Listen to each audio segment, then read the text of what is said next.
Hello and welcome back to the NastyMetalProductions Grid YouTube, and welcome to another album of the week. This is episode number 142, and today's episode is me focusing on Luck of the Corpse, the debut album from the cult death thrash heavy metal band based out of Arlington, Virginia. It is Deceased, which is a band that is best known for, well, where King Fowley is mostly remembered for being in which he is the brainchild behind October 31 and is the owner and founder of Old Metal Records, which was created to specialize in reissuing mostly 80s cult metal albums. Basically, again, cult metal albums that was released in the 1980s. So, there you go. Deceased.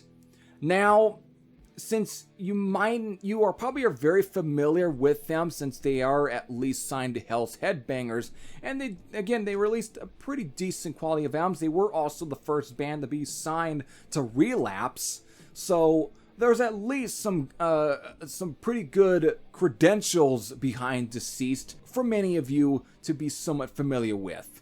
So you might, however, if you're not that familiar, well, leave it up to me to at least bring you guys up to speed on when these guys were formed and how they formed and how did King Fowley, I guess, get involved, whatnot, even though I don't know the entire stories, but at least I do know the year dates. So without further ado, let me run through this as briefly as possible. Deceased were originally formed in 1984 under the name Mad Butcher. Well, they quickly changed their name to Evil Axe in the year of 1984, but by 1985, they changed their name to Deceased, and it's probably when King Fowley came in. He might have been the brainchild behind the whole name Deceased. So, there you go. So, there's at least your early formation, and of course, they began releasing demos under the name Deceased in 1986. So, basically, from 1986 to at least up to 1990, they released about perhaps 5 demos, or at least 4 demos, and one live demo that's titled The Day of Death Live. But by 1991, them getting signed to Relapse, they released their very first EP titled Gut Wrench, and then finally, by December, they released their debut album Luck of the Corpse, which would have been December 18th. Well, this album, of course, saw reaching its 30th anniversary on December 18th. So, there we go. And I guess without further ado, let me get into the actual album itself. Let me get into my overall thoughts on Luck of the Corpse. So, without further ado, let's get into it. Now, I'm going to run through, of course, the track listing for this. So, we at least have about 11 songs here, and it all clocks in at least a time length of 36 minutes and 26 seconds. So these 11 songs are beginning with Fading Survival, The Cemetery's Fall. Yeah, that is correct. Experimenting with Failure, Futuristic Doom, Haunted Cerebellum. I think I pronounced my words. Yeah, Cerebellum.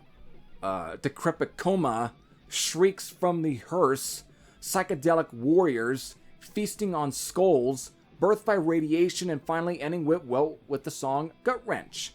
So there it is, folks. There's your 11 songs.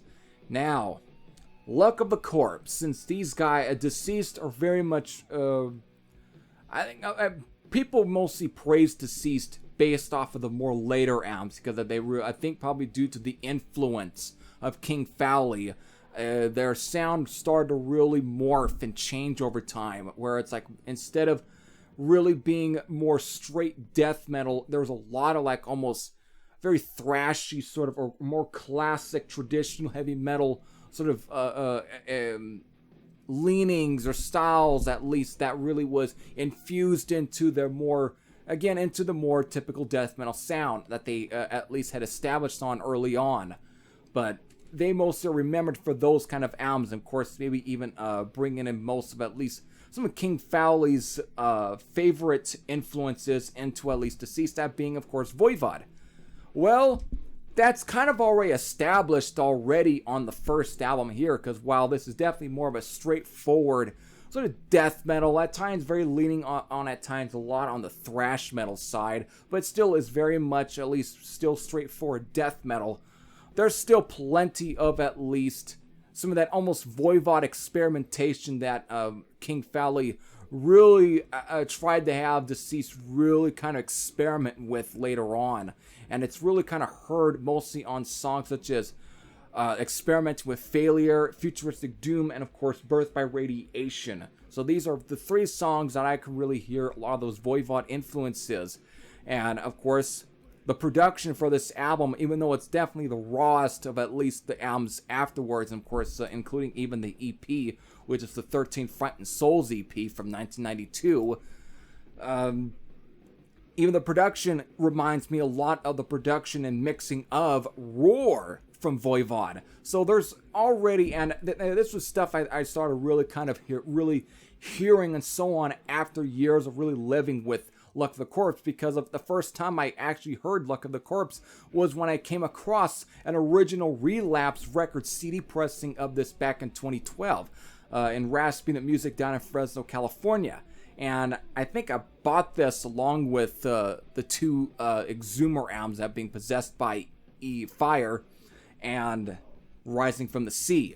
So that's what I remember. I think I bought the Deceased down here, but it was an original. It was actually pretty relatively cheap. These days you can't find it for pretty for at least a good price.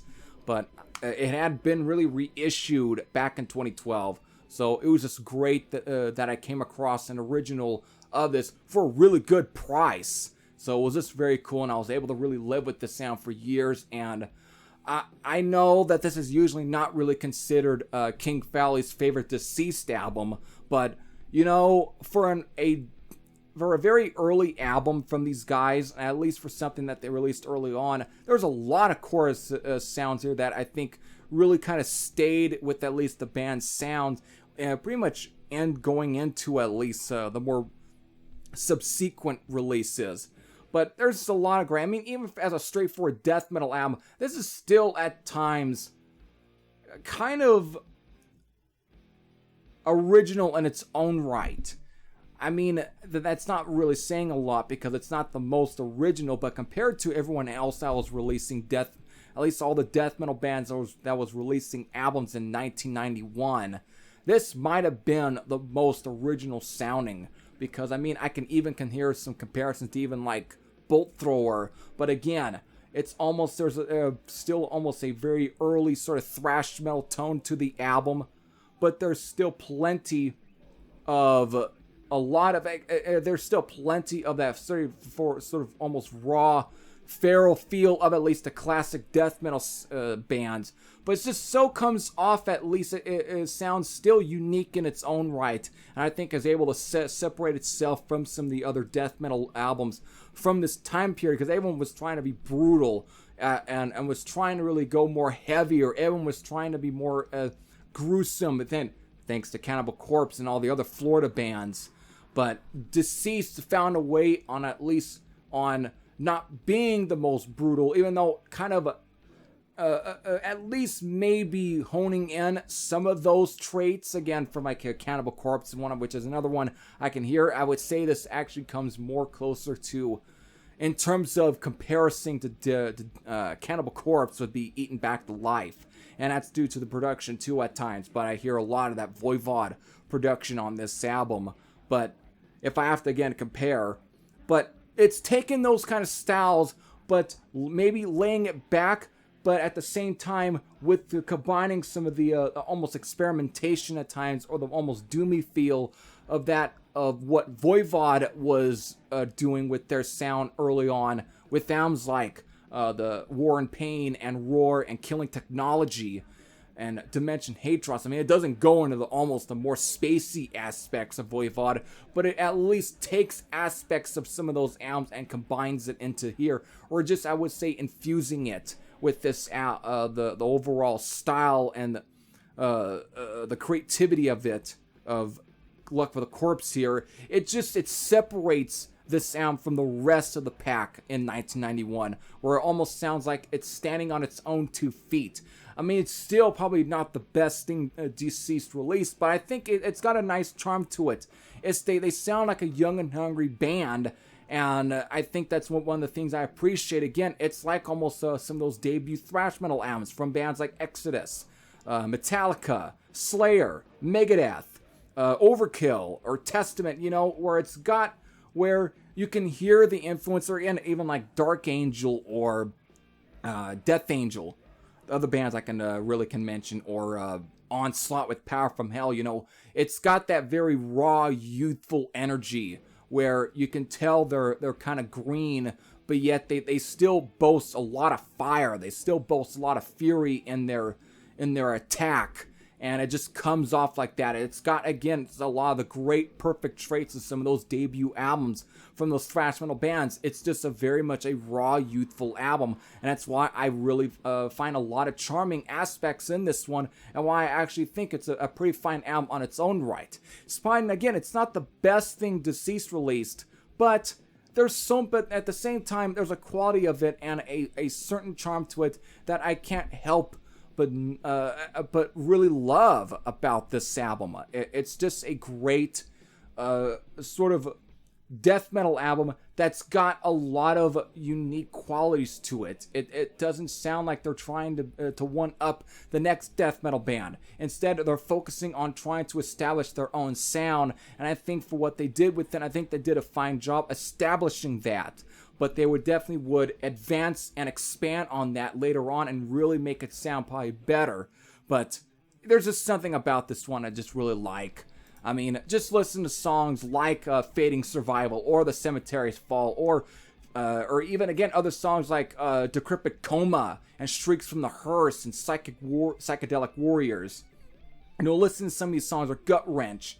Every one of these, they all got some great sort of hungry quality to them that I just admire. I love all of these songs. I love the ferociousness. I love the feralness. I love the fact that they come off that they're something. It means something. They're definitely are hammering in it like there's no tomorrow. And that's all the qualities I look for in, at least in good debut albums. Something where it's like, you know, they're meaning something. There's a statement there to be said. And I feel like that's kind of the same to be said about Luck of the Corpse. I think it's a solid debut album from Deceased, and I think it's a good start. Again, to reiterate again, it's probably not the greatest thing Deceased release, but again, those aspects that I've already elaborated on, those are one of the main reasons why I still kind of pretty much dig Luck of the Corpse. And also kind of bring up the artwork for this album, which, again, another aspect I think what makes this great, and I think I think the whole aspect of the artwork got ruined when it got reissued, because they actually used an actual still from an actual film print of the movie Black Sabbath, where this image is taken from. But on the original Relapse release from 1991, there was no way you could scan or do a really good picture, at least, or even without probably going to at least some sort of public domain movie library or film library that would contain a actual film reel of Luck of the Corpse that you can do a good maybe get it I guess scanned, and maybe have the picture still to be taken to somebody to do, to basically do whatever they can with it by adding the logo in or whatnot.